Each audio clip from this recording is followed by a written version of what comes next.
السلام عليكم ورحمة الله وبركاته. ازيكم يا جماعة؟ عاملين ايه؟ يا رب دايما تكونوا بخير. النهاردة روتين جديد، حبيت كده اشارك معاكم النهاردة الفطار. يلا كده نشجع بعض ونحفز بعض. فانا النهاردة قلت اعمل فطار، عملت بيتزا. يعني كان بقالنا فترة كده ما اكلناش، فحبيت اعملها النهاردة. اول حاجة انا عملت 3 كوبايات دقيق ونخلتهم كويس جدا، وحطيت عليهم معلقة سكر و3 معالق كبار لبن بودر. لو مش حابة تحطي لبن بودر عادي، يعني ممكن ما تحطيش. وحطيت معلقة صغيرة جدا ملح. وطبعا معلقة السكر كانت معلقة كبيرة، يعني معلقة كبيرة سكر و3 معالق كبار لبن بودر ومعلقة صغيرة ملح.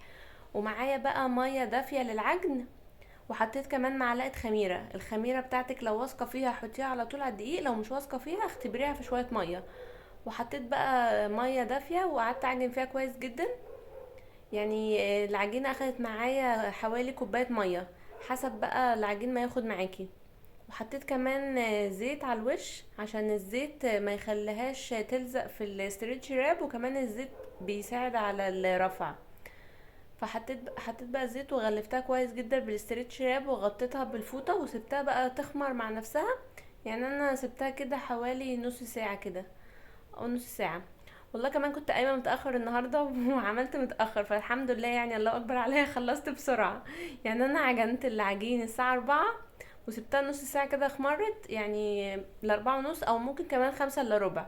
وبعد كده بقى قطعتهم وحشيت وكده، والله كمان خلصت قبل المغرب. الحمد لله يعني انجزت. وهنا بقى عقبال ما سبتها تخمر قلت اعمل العصير. كان عندي اناناس، فقطعت اناناس كده وقطعته حلقات كده، وشلت القشره منه عشان هقطعه مربعات واحطه في الخلاط اعمله بقى عصير وكده. انا قلت ايه تغيير بقى، حبيت اعمل اناناس. انا كان كمان عندي عصير دوم، كنت عامله معاكم قبل كده عصير دوم، لو دخلتوا في القناه هتلاقوها. فقلت بقى اعمل جنب عصير الدوم عصير كده فريش جنبه، وكان حلو جدا. يعني قلت كمان ايه يبقى تغيير. فانا لما قطعته بقى وشلت القشر منه قطعته مكعبات، حطيته في الخلاط. وخلطته بقى كويس كله مع بعضه كده. وشلت حبة كده شوية على جنب لبنوتي، عشان بنوتي لسه صغيرة يعني وكده، فبتشرب العصير من غير سكر. بعد كده انا زودت سكر لينا وخلطته كمان. وبعد كده بقى ايه حطيته في شفشة ودخلته التلاجة، عشان قلت يلحق يسقع شوية. يعني الحمد لله كمان يعني انجزته كله كده ورا بعضه، والعصير كان ساقع وحلو الحمد لله. وهنا بقى كنت بحضر حشوات جنبي عشان ما بقاش متلهوجه، عشان تبقى كل حاجه جنبي كده. كان عندي زيتون مخلي حطيت شويه في طبق، وكان عندي بسطرمه، وكان عندي جبنه تركي. انا صراحه انا بحب البيتزا بالبسطرمه قوي، بتبقى تحفه جدا، يعني بحبها كمان اكتر من اللحوم. يعني بجد حلوه. طبعا الحشوات ده بقى ايه بايدك انتي حسب ما تحبي. فانا بقى حطيت زيتون وحطيت بسطرمه وحطيت جبنه تركي، ولو احتجت تاني هبقى احط كمان في الاطباق. وهنا بقى كنت بقطع الخضار، جبت طماطم وقطعتها شرايح، وفلفل حامي وفلفل رومي برضو قطعتهم شرايح. قطعت كل حاجة شرايح كده برضو، حطيتهم على جنب عشان تبقى كل حاجة جنبي. وهنا برضو عملت الصلصة، كل ده والخميرة والعجينة لسه بتخمر، يعني تخيلوا حطيت كل حاجة عشان ايه تبقى كل حاجة جنبي. هنا بقى الصلصة حطيت معلقة كبيرة جدا صلصة، وحطيت عليها كمان كاتشب.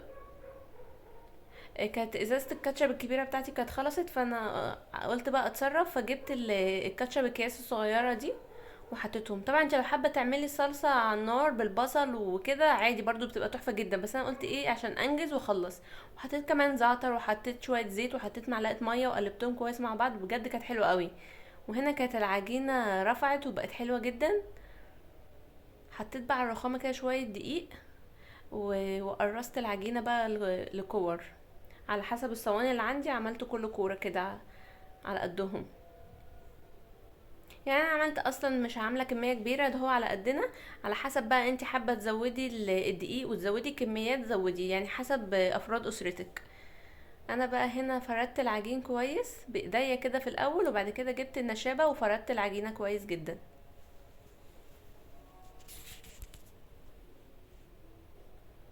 زي ما انتم شايفين فردتها كويس جدا، وبقى وهحطها في الصينيه وهبدا بقى الشغل فيها.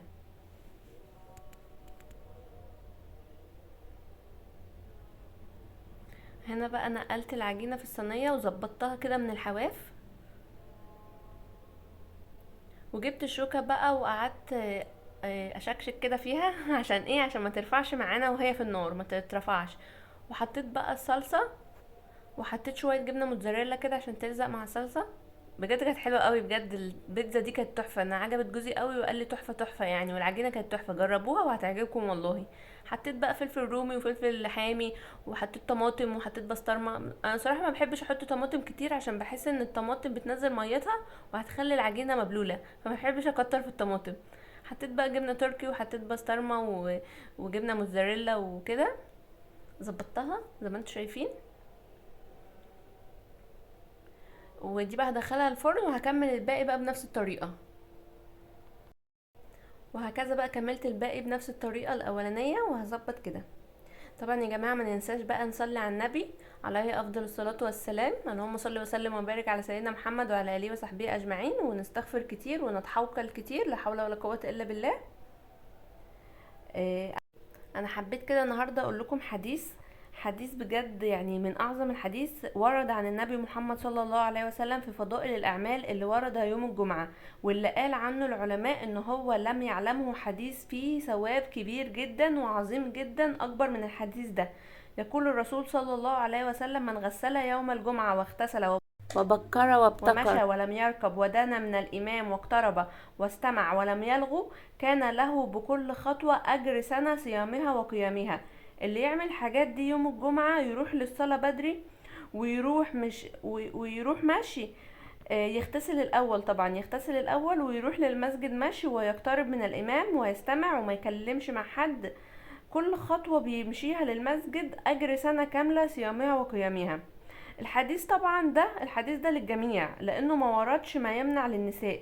وكمان اللي ما يعرفش يعمله يبلغ بيه غيره. وطبعا ما تنسوش يوم الجمعة الصلاة على النبي محمد صلى الله عليه وسلم وقراءة سورة الكهف وتحري ساعة الاستجابة. وكمان احنا في رمضان كمان يوم جمعة، وفي رمضان يعني ساعة الاستجابة اقرب ان يكون هي اخر ساعة من المغرب او قبل اذان المغرب. ربنا يتقبل منا جميعا يا رب صالح الاعمال. انا حبيت بجد اقول لكم الحديث ده عشان الحديث ده جميل جدا طبعا. وفي مثلا ناس ما تعرفش، فانا حبيت برضو اشارك الحديث ده معايا كده في الفيديو عشان لو حد سمعني يبقى عارف.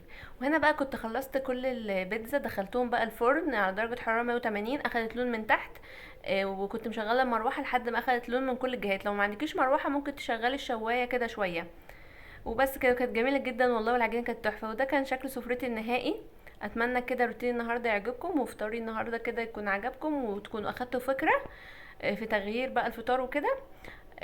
وما تنسينيش بقى في اللايك والسبسكرايب وتفعيل زر الجرس ليصلك مني كل فيديو جديد. ومع السلامة.